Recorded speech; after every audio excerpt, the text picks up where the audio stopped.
Hey, what's going on, guys? My name is Dr. Boyce Watkins. Welcome to the Black Financial Channel. This is theblackfinancialchannel.com. I want to talk about Diddy. I got this letter sent to me where Diddy wrote this interesting note to address the allegation that the CEO of General Motors is racist and ignoring Black-owned businesses. I picked up some sense of this, and I think Jason Whitlock commented on the letter and talked about how amazing the letter was. So I said, okay, let me read this. Let me tell you, Diddy wrote a great letter. Diddy addressed GM in a great way. And I'm going to explain to you and break it down for you right now. So hit the thumbs up button, buckle up your seatbelt. We're going to get started on the Black Financial Channel right now.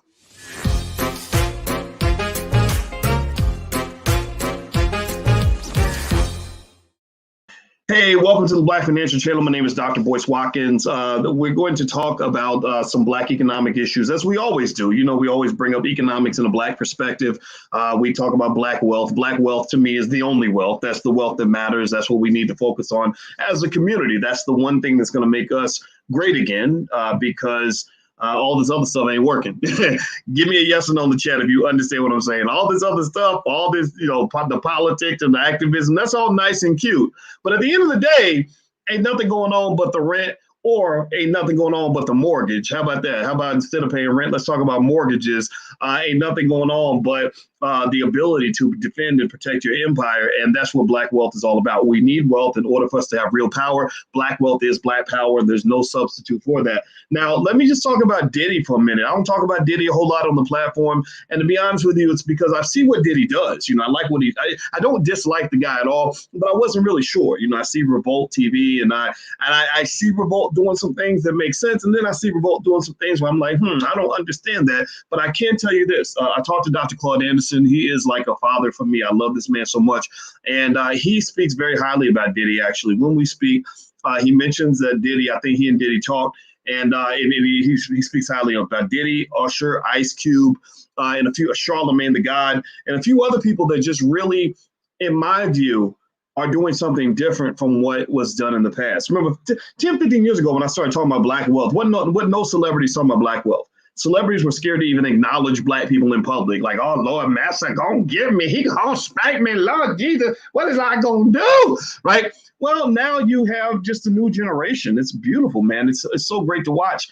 And let me just tell you like this. Right now, there is a gangster coup going on where apparently some rich Black men and women as well, got together and they wrote a letter. An open letter. I think they put out an ad basically going after GM CEO Mary Barra. Mary Barra, let me pull this up.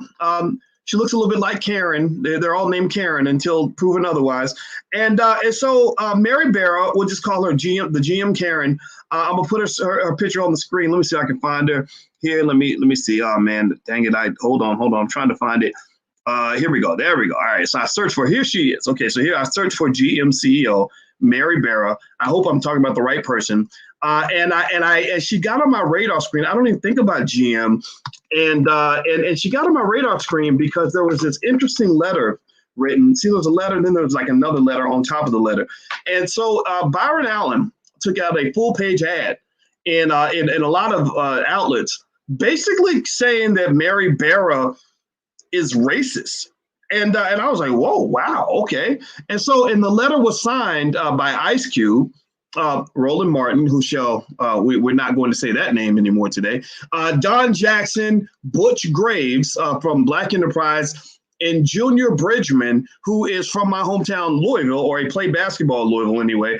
And he actually is the owner of Ebony Magazine now. So this letter comes out, and basically it comes down to making this point, which is a completely valid point, that companies like GM, they spend all this money on advertising, and they don't put that money right back into the Black community. They expect you to buy their cars, but they won't support your businesses, right? They expect you to show up and give them your money, but they won't give you that money, right?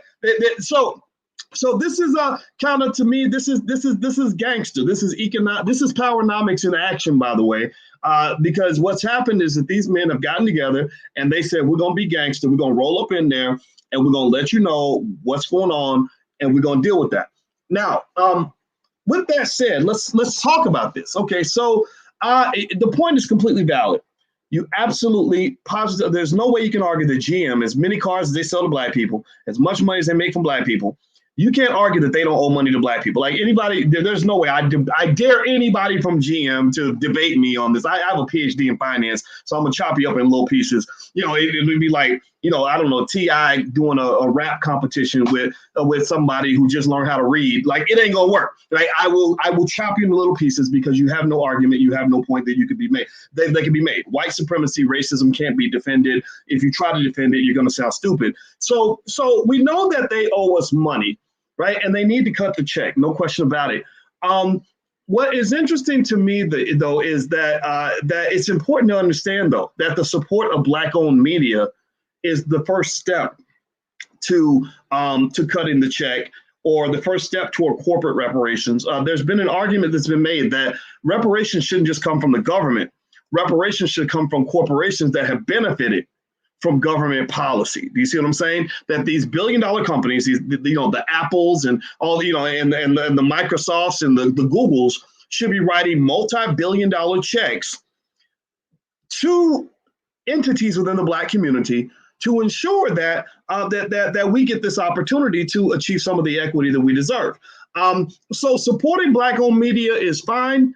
And now the risk of that, though, the problem that you have to be careful about is that when they're supporting black-owned media, it's a trade, it's an exchange. So in exchange for supporting the black-owned media, they are marketing these products, that they sell for their businesses, not black-owned businesses, for their businesses, and getting black people to buy things. So you spend money on the media, you spend $1 million in ads with a certain company. Well, you make $2 million back from the advertising because those customers then become your customers and you make your money that way. That's fine. There's nothing wrong with that exchange, but that goes back to that video. If you find it on YouTube, Ebony Magazine had a video in the 50s called How to Sell to the Negro. And what they were trying to do was get corporations to support black-owned media and to advertise with Ebony Magazine. They said, look, we've collected black people and we can get them to buy your products. Right now, again, there's nothing wrong with that. Nothing bad about that at all. But what you must also understand is that this must be balanced. Black media outlets are not the only black-owned businesses that are out there. So if GM, or let's not even say GM, let's say a sneaker company or something that's more realistic. It's hard for black people to form an automobile manufacturer, but what if it's Nike? What if Nike says, okay, we want to support black media, we're going to advertise Nikes everywhere. Any black media that you see is going to have a Nike ad on it. Well, you know what? There's a lot of brothers and sisters out here that got sneaker companies that are going to be sitting there like, damn, like y'all all buying Nikes and ain't nobody buying my stuff anymore, right? So in this process, in this gangster move, there isn't just a role for the captains of industry, for the Ice Cubes and the Byron Allens, et cetera. There's a role for the black consumer as well. If you think about this, here's what I would love to see, right? I would love to see GM write big, fat, gigantic checks to black-owned media to support, to let help these media outlets grow and everything else. But then I would love to see black consumers re-up on their commitment to supporting black-owned products. So that means that if I'm sitting there and I'm watching an ad from a company that's not black-owned, but I also know about, I have some directory I'm subscribed to on, say, We Buy Black or something. I see black-owned companies that sell the same product. I'm going to be black. I'm going to turn to the black product before I turn to this other product. Now, it doesn't mean that you can't go buy a GM, again, or GM car. I mean, like I said, we don't manufacture cars. I don't know of any black automobile manufacturers. It takes a while. It takes a lot of capital to do that. But if you're talking about other things that people need, everything from T-shirts to soap to sneakers, we do make those things. We have black-owned businesses that make those things. So when they're talking about supporting black-owned media, it's important to remember that the ultimate goal at the end of the day is to ensure that there is support for black-owned businesses across the board. So with that said, let's move forward. Do me a favor, hit the thumbs up button, hit the share button, hit the subscribe button. If you haven't done that yet, please do that right now. Also, if you want to support the platform, I'm not looking for GM money. Somebody reached out to me about it, about approaching GM for money for our platform. I do not want GM money. You will not see a GM ad on this platform ever. But because I want support from the community so we can keep it honest. So if you want to be part of the support network for this platform, we do have a Patreon. Feel free to subscribe at Intelligent Black People intelligentblackpeople.com. We give you lots of free stuff and give you free access and everything. So feel free to go to intelligentblackpeople.com. That I don't want corporate money. I just don't. But that does not mean that there aren't good black media outlets that deserve corporate money. And what I'm going to do is I'm going to read Diddy's letter to you in 1 second, because I think that this letter was well written. There was nothing wrong with it. I was super impressed by it. I was really happy Diddy wrote it. I think Diddy's name has weight. And I just think it was great. I'm sure that the GM CEO, Mary Barra, whatever her name was, we call her Karen. I'm sure that GM Karen was very upset when she saw Diddy's letter. And I commend Diddy for going out there and doing this, because Diddy writing that letter is not the same as me writing that letter. GM don't like me. They ain't never gave me a nickel. They never will. And I don't want their money. But Diddy is in there. Diddy gets the corporate money. Diddy is connected and wired into these companies. So I applaud him for doing what he did. So let me read this letter to you, because I think it's worth reading. I think it's worth repeating. We got to give credit where it's due. I know sometimes, and it's for good reason. Sometimes I know y'all challenge Diddy, right? And say, hey, man, you could do better. But I think he's one of the good ones. Overall, he's one of the good. Even Roland Martin, even as much as he gets on my nerves sometimes, and as much as I was real mad at him for the way he treated King Randall, I don't consider Roland Martin to be all bad all the time. I think that we got to learn how to find the yin and the yang. Everything has a yin and a yang to it. So sometimes it's like a little more yin than yang, but you got to be able to see those subtleties, so you don't get in this black and white binary thinking, right? Either you're good or you're bad, or you're perfect or you're terrible. It's not like that. Everything's a shade of gray. Keep that in mind. But then again, you won't get it if you're not intelligent. This is a platform for intelligent black people. I ain't going to dumb it down. So let me read Diddy's letter to you guys. You know me, I hate these glasses. I got to take them off and do like old people to read this. So let me read this. Here's the letter. It says, so he starts with a quote from Desmond Tutu. He says, if you are neutral in situations of injustice, you have chosen the side of the oppressor. Good starting quote. He says, the same feet these companies use to stand with us in solidarity are the same feet they use to stand on our necks. Whew. When confronted by the leaders of several black-owned media companies, General Motors listed my network, Revolt, as an example of black-owned media that it supports. While Revolt does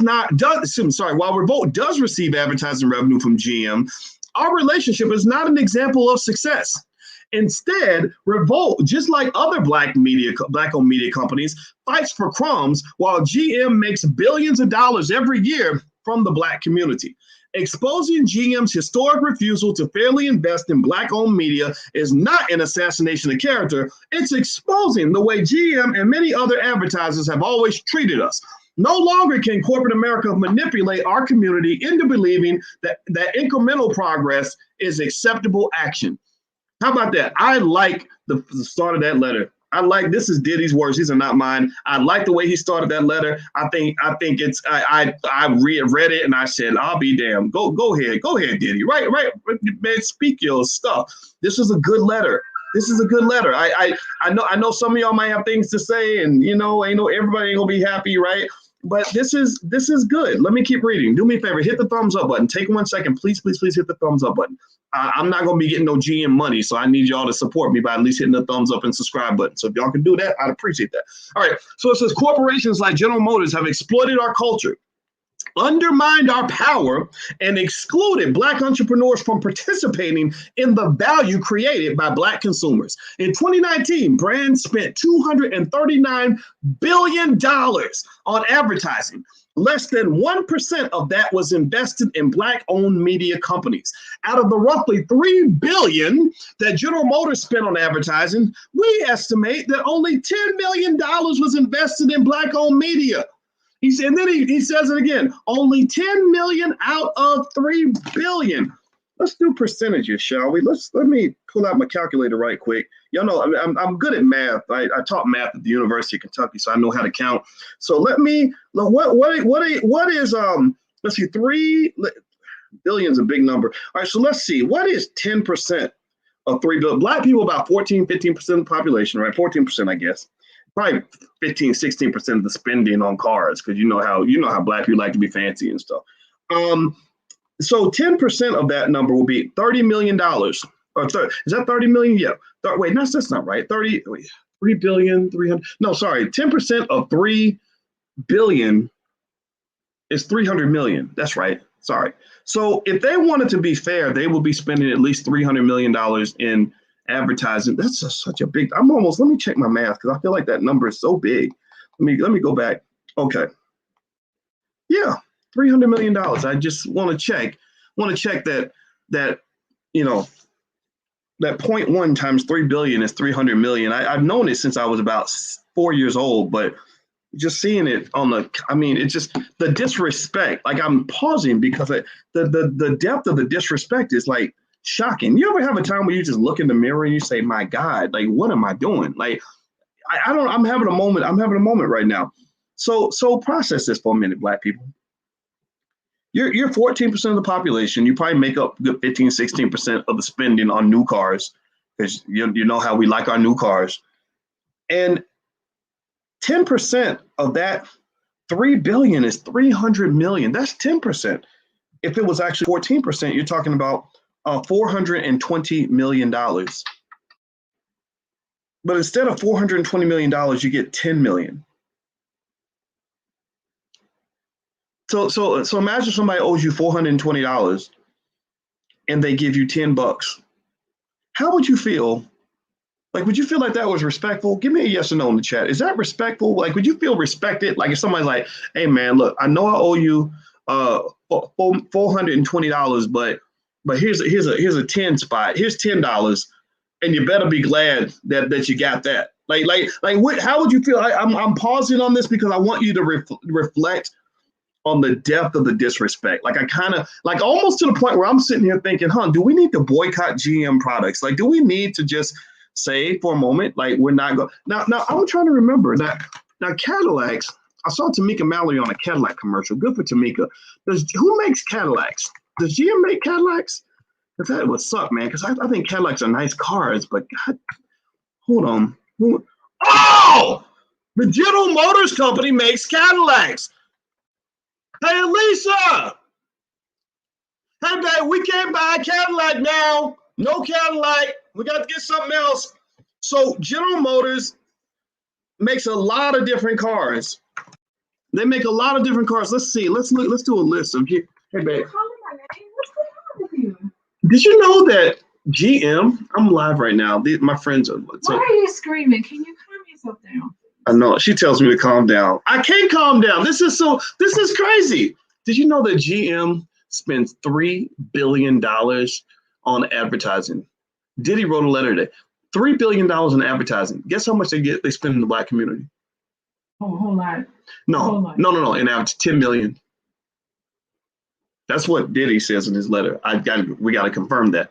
But did you know that we make up 14% of the population? We probably make up a higher percentage of new car sales. Because we were talking about the Cadillac. Remember we were talking about the Cadillac the other day? Oh yeah, we're gonna get our Cadillac. No, we're not. We can't get it now. No, not until GM acts right. Hey, Coco. I want an Escalade. I know you want an Escalade. We can't get one, baby. I'm putting my foot down. We will not be getting an Escalade. Not unless GM comes correct. So let me give you guys a list of GM cars. Okay. You got Chevy Tahoes, Chevy Bolts, Corvettes, I guess all the Chevys, Suburbans, the Equinox, the Silverado. These are all Chevys though. Okay. So let me read more of the letter. See, y'all got me y'all triggering my ADHD right now because I'm just tripping. All right. They're laughing. They're like, Alicia's like, we're not gonna get our Cadillac. No, I know. We love Cadillac. No, we're in the middle of a war now, so that means all of us got to make sacrifices. Okay, so check it out. So Byron Allen did an ad calling the GM CEO. Her name's Mary Barra. He says she's racist. And no. They are racist. They are racist, but that don't mean you don't go after them. So listen, lady. Ice Cube signed it, and we cool with Ice Cube. He's the homie. Junior Bridgman signed it. He's also the homie because he's from Louisville, or he operates in Louisville. And so then Diddy writes this great letter. And I'm gonna read more of the letter, so you can just listen if you want to. Okay. All right. So here's more of the letter from Diddy. All right, hit the thumbs up button. All right, let's get focused here. All right. So it says. So he says that out of roughly $3 billion GM spent on advertising, we estimate that only $10 million was invested in Black-owned media. Only $10 million out of $3 billion. Like the rest of corporate America, General Motors is telling us to sit down, shut up, and be happy with what we get. It's disrespectful that Black-owned media companies only represent 1% of the total advertising market. It's disrespectful that distributors refuse to carry Black-owned media brands in an era where our impact and influence is undeniable. It's disrespectful that the same company that represents same community that represents 14% of the population and spends over $14 trillion a year is still the most economically undervalued and underserved at every level. To repeat, 1.4 trillion annually, the almighty black dollar. We demand that corporate America reinvest an equitable percentage of what you take from our community back into our community. Now, that's Powernomics. Powernomics basically says that you do not allow for the doctrine of unequal exchange. In the book Powernomics, which I keep right near me, is somewhere in my office, Dr. Claude Anderson explains that the reason Africa got economically ripped off is because, unfortunately, Africans were tricked by Europeans into the doctrine of unequal exchange, where you're giving away something of this value, but you're receiving that much, right? That creates what is called a trade deficit. And I've talked to you guys about integration and all these things that you're taught to celebrate in school. And the thing about integration is that integration was not designed to benefit Black people. Integration was not designed to make you strong. Integration was designed to make you weak. They did not integrate you to run the companies. They integrated you to work for the companies. They didn't integrate you to come in as a producer of products. They integrated you to become a producer of products. You weren't integrated to become the landlords. You were integrated to become the renters. When you have more renters and more consumers and more workers, then the people at the top become more powerful. This has been true since the Europeans created their whole feudal system back 500 years ago, 600 years ago, and they did it to white people. So it ain't even just race that's driving this. This is just economic exploitation, plain and simple. So if you allow this to happen, then that's what you're going to get. So with that said, let me read more of Diddy's letter. Hit the thumbs up button. And by the way, if you want a free copy of my book, it's called It Takes a Village to Raise the Bar. You can go to allblackeconomics.com. If you sign up, you'll get a lot of free stuff from the Black Business School. It won't cost you anything. Just feel free to go to allblackeconomics.com. It's right there on the screen. All right, so let me read the rest here. So he says, the same way you understand the power of our dollars, we understand our power to take them away from any corporation that doesn't give us the economic inclusion that we deserve. We are prepared to weaponize our dollars. Talk that talk, Diddy, talk that talk. He says, if you love us, pay us. Not a token investment, not a charity check or donation. The time is now. Radical change is the only option. You're either with us or you are on the other side. Now, here's what I want to say about this letter. I love it. I'm sorry. I think it's good. Alicia, you like it too, babe? Okay. Alicia likes it. More Escalade. Right. Right. So we good, babe. We're not gonna get that Escalade. That's right. Okay. So GM, if you're listening, we were gonna come to your one of your distributors and buy an Escalade. That ain't happening. I ain't buying a GM until y'all come correct. Now, here's what I think Diddy should hear as well, is that, you know, Diddy is a smart guy. He is a survivor. He survived the chaotic times, you know, in the 90s with hip hop when the white media had rappers killing each other and everything. Diddy survived that because he's smart, he's strategic, he's a boss, right? Diddy ain't, you know, I mean, think about it. It's not like he's made his money from rapping, right? Diddy ain't had a hit since Biggie was alive, it seems like. But let me tell you about Diddy that makes him great. Diddy is great because he understands what it means to be an owner. Diddy understands what it means to be a boss. Ice Cube understands what it means to be a boss. Everybody listening in here probably understands what it means to be a boss, because if you've been listening to my channel for more than a week, then you're already going in that direction, right? I don't have to sell you on it, because freedom is not for sale. Freedom is not something I have to convince you to want. You wanted it already. I just hope maybe ignite some of that inside of you. Now, here's the thing though.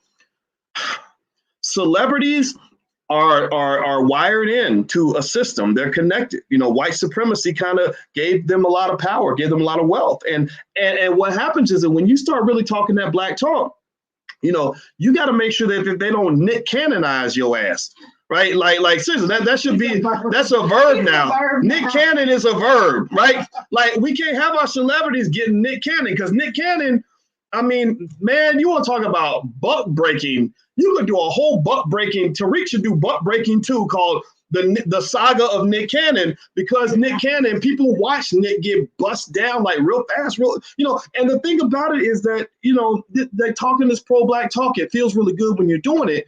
And the question is, how consistent are you when it's really time to go to war? So Diddy's letter is extraordinary. His words, I love everything he wrote. I am so pleased and so respectful of the fact that he used his platform to put this out there. I think that it was absolutely historic and revolutionary what he did. But I really kind of need some consistency to show that you're really about that life, because you can't make everybody happy. You're going to lose a lot of friends. You're going to lose some money. You're going to lose some opportunity. There are some things you have to let go of in order for you to embrace that which means connecting to the Black community, right? So it doesn't mean you're losing, you're actually winning, right? That everything that you were getting over there, you can get all that over here. You can get a Grammy over there. Well, we got Black award shows we can create. You can go get an Oscar over there where Oscars don't mean nothing. We got Black people that can make Grammys and Oscars and do all of that stuff, right? So what I'm saying is that I really hope that this is serious, this is long term. And the other point I want to make on this, it's really important to understand, is that when you're talking about GM doing the right thing for the Black community and all the corporations that are watching this, like if they break down GM, all the other corporations will follow suit, because they don't want to get strung up like GM.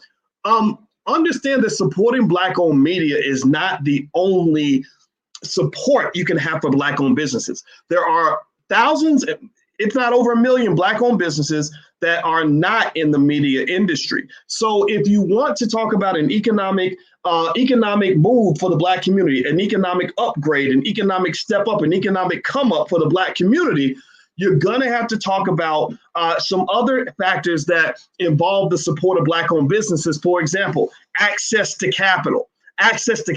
So if I were talking to the corporations and they all said, well, Dr. Boyce, we'll do exactly what you want. Just take the heat off. Like what you want us to do. You know what I would say? I would say, here's what we're going to do now. We're going to create a $10 billion fund that you're going to put money into, and we're going to make it a little bit like a bank, but it won't be a bank. And we're going to have this fund available so that Black entrepreneurs can come and get low interest loans out of this fund. You'll still get your money back. You don't even got to do this as charity. This doesn't have to be a direct investment. You don't have to buy anything. Just make your capital available, because I know a lot of Black entrepreneurs. Give me a yes or no. If you know Black entrepreneurs, if they could go out right now and borrow $100,000, do you think that they could take that $100,000 and turn it into 150 or 200? Give me a yes or no. If you know Black entrepreneurs, well, if you loan them $50,000 right now, where they can go sign a piece of paper and get a $50K loan, that they couldn't take that $50K and flip it and turn it into 100. Can't go buy some real estate. Real estate is an almost an automatic winner when it comes to investing. If you could go out and borrow $500,000 and get you a condo, you start renting that sucker out. Somebody's paying you $5,000 a month in rent. Well, they're paying your mortgage for you. These are easy wins that occur when you have access to capital. So one important thing that has to occur is that we got to move past the charity. Diddy mentioned that in his letter. I completely concur. Forget the charity. We're strong Black men. We are not a charity case. Charity is for babies and old people and disabled people, people that are really down on their luck. We are men, goddammit. I mean, we are not children. So the charity piece is not something that needs to be the alpha and the omega of your engagement with the Black community. There must also be a point where you're giving, you're taking all this capital that you have, right? Think about this. When GM has a financial problem, they can go to the bank and borrow a couple billion. Right? When Apple, needs some extra cash, they can go and borrow, $10 billion. There are little nerdy white boys in Silicon Valley that just dropped out of Stanford who are able to somehow magically go borrow 10 million to get their startup off the ground. And your business ain't even real.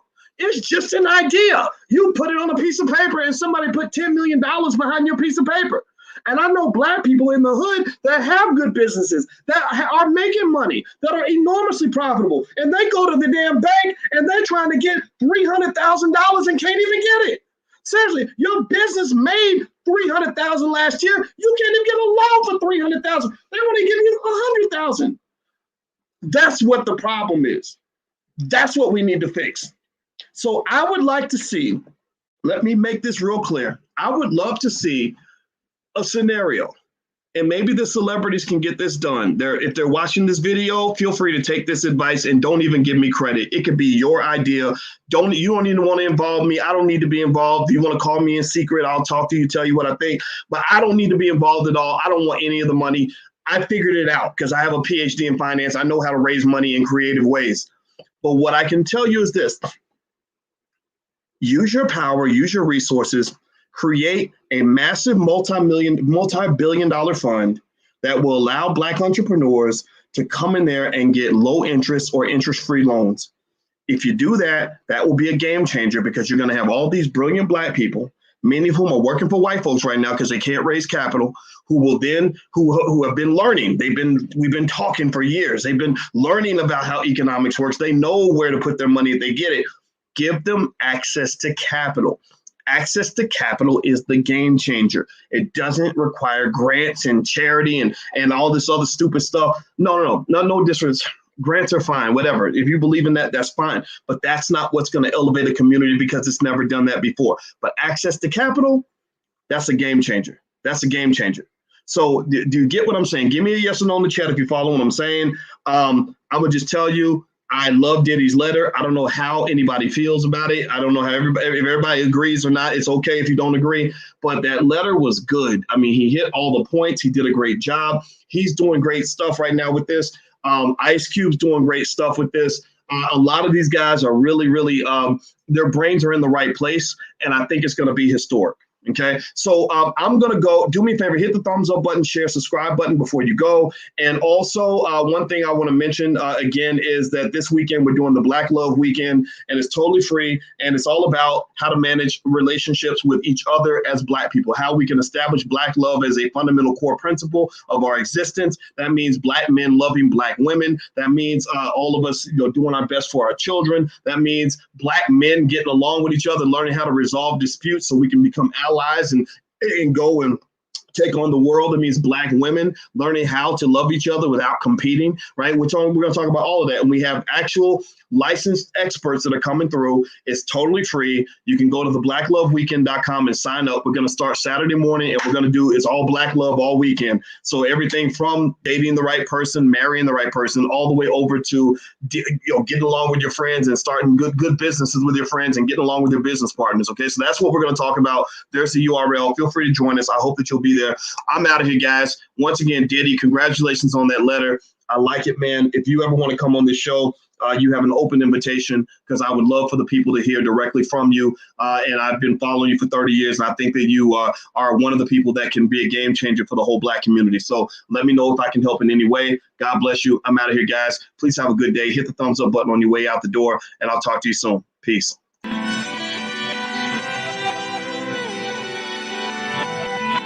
Here we are, clan the isms, cataclysm great. Our people out here struggling, trying to make it in this state. Everybody out here doing it, but we the ones too late. Now family, we the ones who gotta delegate.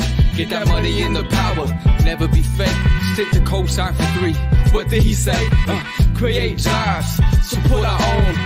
Educate the same and buy back your home. Got 3 degrees, triple 10. 3 PhDs, now we on the CNN. DBTV, let's talk about negligence. Ignorance is bliss, but we can turn it to intelligence. Believe none of what you hear, half of what you see. Let's break it down here on Dr. Boyce TV. Here we are.